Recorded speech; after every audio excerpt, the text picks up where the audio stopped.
Dans cette vidéo, je vais vous expliquer comment modifier un visage, que ce soit le vôtre ou celui de la personne que vous souhaitez, très facilement sur Photoshop en moins d'une minute, et que ce soit de façon réaliste ou pas du tout, et je pense que dans la plupart des cas, ce sera pas réaliste. Et pour vous montrer ce que je vais faire, voici le résultat de quelques modifications faites en moins d'une minute chacune.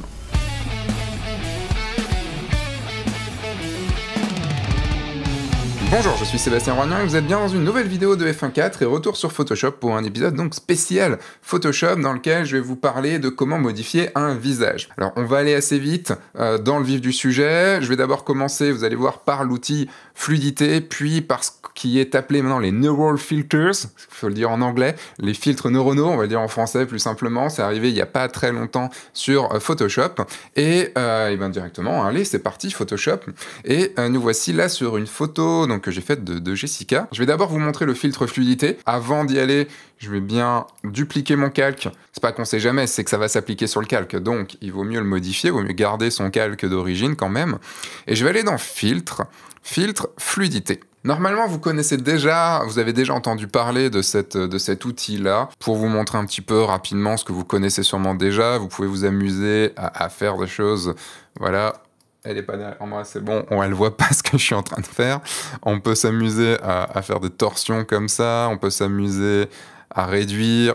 Vous inquiétez pas, je le ferai sur moi après. On peut s'amuser vraiment à faire des trucs complètement débiles. Et si vous voulez avant, après, vous avez juste l'aperçu ici, vous faites OK, et puis c'est bon, c'est fini.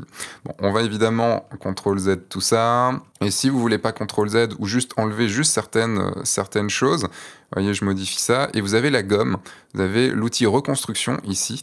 Et vous pouvez enlever juste à certains endroits ce que vous avez fait. Mais c'est pas de ça dont je veux vous parler dans cette vidéo, c'est de l'outil visage. Alors l'outil visage est arrivé, je crois, il y a 3 ans, quelque chose comme ça, dans Photoshop.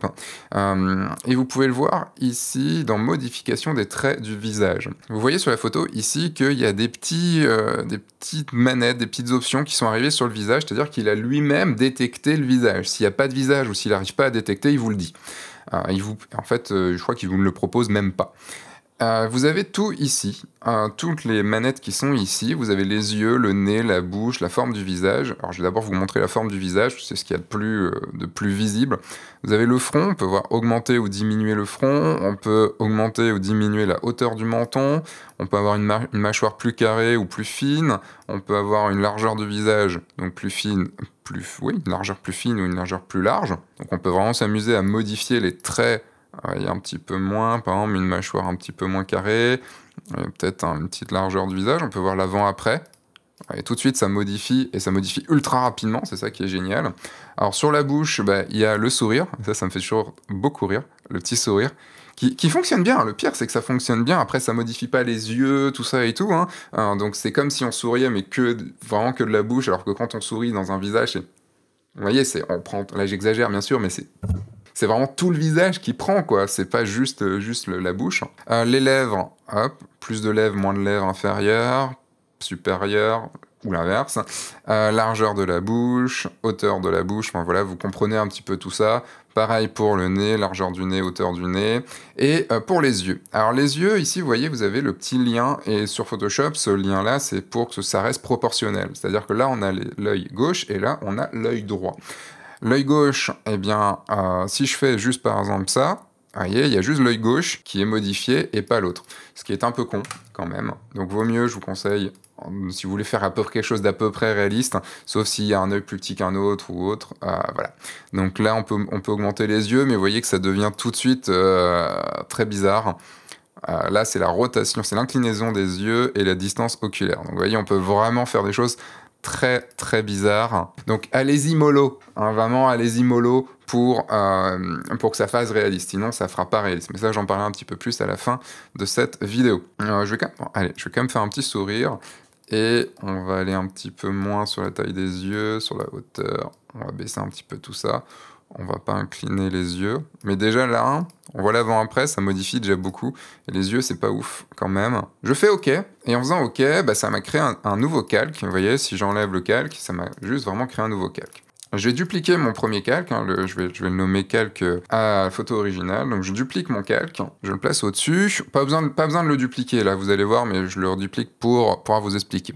Et je vais aller maintenant dans le filtre neuronaux. Donc c'est toujours dans filtre, et vous avez Neural Filters. Je sais pas pourquoi ils l'ont pas traduit en filtre neuronaux, pour se la péter, je pense que c'est pour se la péter. Et c'est quoi un filtre neuronal? C'est de l'intelligence artificielle. Alors il y a déjà beaucoup d'intelligence artificielle dans nos smartphones surtout. Dans le smartphone, il y a beaucoup, genre je ferai une vidéo spéciale sur l'intelligence artificielle dans la photo. Et donc dans les filtres, c'est quoi un filtre neuronal? C'est une intelligence artificielle qui apprend comme un système neuronal, enfin en gros. C'est-à-dire qu'on va pas tout coder dedans, enfin les développeurs vont pas tout coder dedans, ils vont coder une façon d'apprendre, que le logiciel va pouvoir apprendre. C'est pour ça qu'on appelle une intelligence artificielle. Mais elle apprend que ce qu'on lui dit d'apprendre, hein, évidemment. Et donc on lui a appris là à faire par exemple du lissage de peau, ce qui était un bon lissage de peau, un transfert de style d'image. On s'en fout un petit peu, je vais l'activer, ça permet de voir, mais on a différents styles et voilà, on va appliquer le style à ce style-là par exemple. Ouais. On a de la suppression des artefacts JPEG qui marche plutôt pas mal. Et on a ici en bêta, c'est des filtres en bêta. Donc on a le portrait intelligent qu'on va voir, le transfert de maquillage. Pourquoi pas. Le voile tenant compte de la profondeur, coloriser une image en noir et blanc, le super zoom, c'est-à-dire qu'on va pouvoir zoomer en gardant les détails, normalement. Et puis des qui devraient arriver, vous voyez, qui sont pas encore là, et ils devraient arriver normalement, bientôt. Nous, on va surtout utiliser portrait intelligent, et donc je vais l'activer comme ça. Et évidemment, une intelligence artificielle, elle apprend en fonction de ce qu'on lui donne à manger. Forcément. C'est comme si vous apprenez à quelqu'un toutes les mauvaises techniques, toutes les mauvaises pratiques de la photo, il va se dire que la bonne photo, c'est de la DSAT partielle. Voilà, on le sait. Là, l'idée, c'est évidemment voir si les gens d'Adobe ont fait bouffer leur intelligence artificielle avec de la bonne bouffe et pas de la bouffe, on va dire, industrielle. On va voir ça. Le filtre neuronal sur le portrait intelligent, et vous allez voir que vous avez beaucoup de choses. Je vous parlais de filtre à la con sur la couverture de cette vidéo.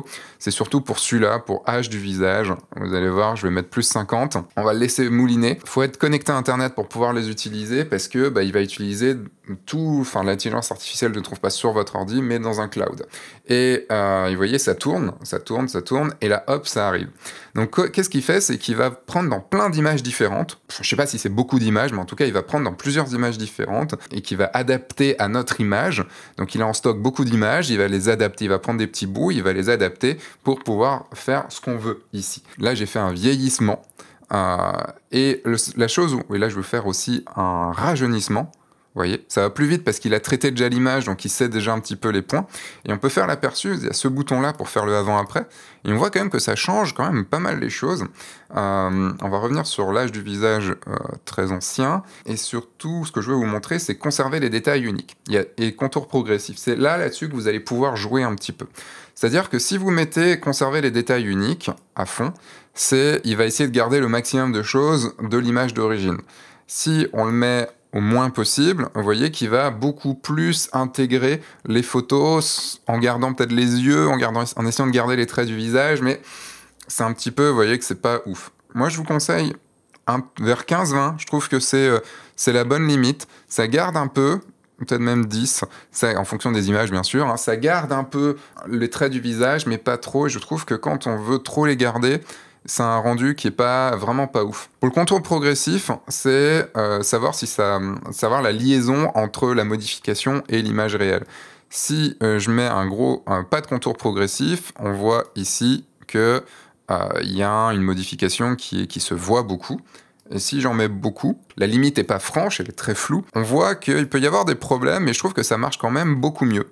En tout cas, de ce que j'ai pu voir, et ça, on va pouvoir le modifier après. À la limite, je vais vous le montrer tout de suite. Je vais aller dans Sortie, Nouveau calque, et je fais OK. Et là, ça a créé un nouveau calque, vous voyez, qui n'est pas encore affiché, et il est surtout, l'ordinateur, là, est en train de mouliner. Vous voyez que je peux rien faire, j'ai mon curseur qui est juste la main, comme ça, je peux rien faire. Il faut qu'il mouline un peu, alors ça va être en fonction de votre ordinateur, et voilà, c'est arrivé. Et il m'a créé ça, il m'a créé un calque avec ce qu'il a modifié. Donc je peux très bien venir dessus, hop, mettre un masque de fusion, et venir peindre en noir, avec des bords, vous voyez, avec une dureté à 0% et une épaisseur assez grande. Je peux venir juste peindre là, et vous voyez, hop, j'ai complètement enlevé cette petite partie qui me gênait. Et on peut après aller voir, par exemple, si dans les cheveux, je préfère garder les cheveux anciens, bah, je peux très bien venir modifier ce que j'ai envie ici. C'est comme ça que vous pouvez après le modifier. Mais je vais continuer à vous montrer les Neural Filters et vous montrer un petit peu ce qu'il y a en plus. Il y a le bonheur. Donc le bonheur, c'est le sourire. On a vu tout à l'heure sur le filtre fluidité le fait de sourire. Et bien là, hop, je rajoute bonheur plus 50 et vous allez voir ce que ça fait. Attention, ça calcule. Et voilà. Alors évidemment, là, c'est ridicule parce qu'il m'a choisi des dents vraiment pas top, ça marche pas très très bien. On va quand même faire le avant-après. Vous voyez qu'il a quand même modifié le visage. Il a rajouté, vous voyez, des petites rides, pas des rides, mais des petits plis de sourire. Et ça marche. Globalement, ça marche quand même bien. Par là, les dents qui sont pas folles, ça marche quand même bien. Et ça a surtout rajouté les dents. Et les lèvres marchent plutôt bien. Au contraire, on peut mettre pas de bonheur du tout, genre pas contente. Vous voyez ? Et je trouve que ça fonctionne pas trop mal. Là, très moyen quand même. Mais on pourra modifier un petit peu tout. On peut mettre aussi un élément de surprise.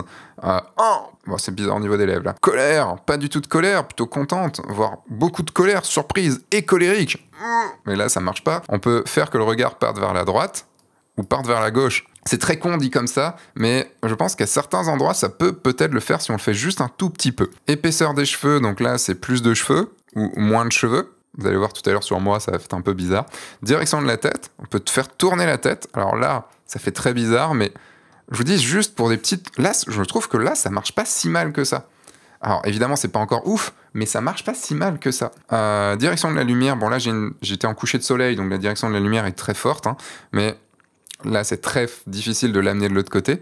Mais je pense que juste un tout petit peu, ça peut aussi aider sur des mises en scène, des choses comme ça et tout. Donc là, je refais OK, et vous voyez que ça va arriver, ça recrée le calque. Et je vais vous montrer maintenant sur moi. Là, c'est quelqu'un sans lunettes, et je vais vous montrer une photo donc d'une personne à lunettes, moi, et vous montrer assez rapidement. Une tête de vainqueur que j'ai pris en photo il y a 1 an et demi, un truc comme ça. Et on va aller directement dans les filtres neuronaux. Je vais pas vous montrer l'outil fluidité ici, même si ça marche pas non plus très nickel avec les lunettes. Hein. Il n'est pas assez intelligent pour voir les lunettes, mais si je modifie par exemple le visage à fond, vous allez voir que les lunettes... Ah, là les lunettes par contre non. Bon, les lunettes là ici, c'est bon.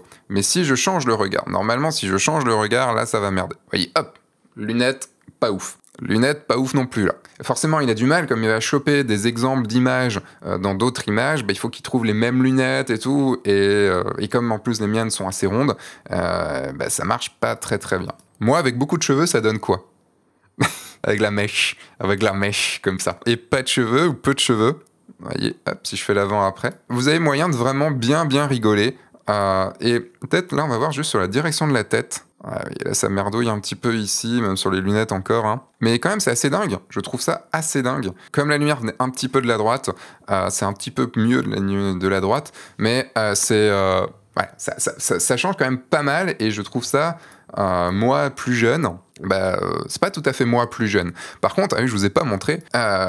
Pour moi, ça fonctionne pas très bien, mais pour Jessica, je vous montre une photo d'elle quand elle avait 18 ans, et on n'est pas loin. Franchement, on n'est pas loin. Ça marche plutôt bien. Je pense que sur le rajeunissement, ça doit mieux marcher que sur le vieillissement, mais ça marche plutôt bien. Donc voilà ce que j'avais à vous montrer sur les filtres pour pouvoir modifier facilement un visage. Après, on peut combiner tout ça, utiliser la fluidité plus les neural filters. Surtout, je voulais vous mettre en garde. Je ferai une vidéo là-dessus. Faites attention de trop modifier. Quand on voit le truc, on se dit « Ah tiens, je vais modifier ci, modifier ça, ça va être génial. Ah putain, c'est trop cool, c'est trop marrant et tout. » Prenez du recul, parce que souvent, ce genre de filtre, on va l'appliquer énormément. C'est comme une retouche de Dodge and Burn ou autre, on va l'appliquer énormément, et puis on va pas voir que ça gâche complètement l'image. Et là, on va vraiment modifier l'image, modifier un visage, et il va plus du tout devenir naturel. Après, sur tout ce qui est intelligence artificielle, jamais de la vie, ça rendra une photo nulle, une bonne photo. Ça fera une photo qui sera générique. Par exemple, il aura peut-être, s'il s'est abreuvé par exemple, à toutes les photos Instagram, il pourra faire des photos Instagram, puisqu'il y a un style Instagram. Mais si vous voulez avoir votre vision à vous, que vous voulez vraiment travailler la photo et tout, il faut utiliser tout ce qui est intelligence artificielle, filtres comme ça, comme des aides, mais pas comme des bases, pas comme des fondations.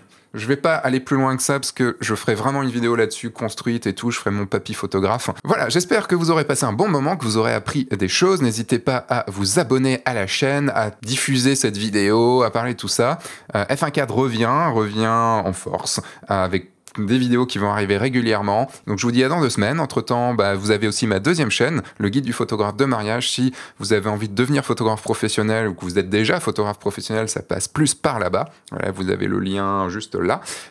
Donc je vous dis à dans 2 semaines. Entre-temps, sortez, faites des photos et surtout, amusez-vous. Au revoir.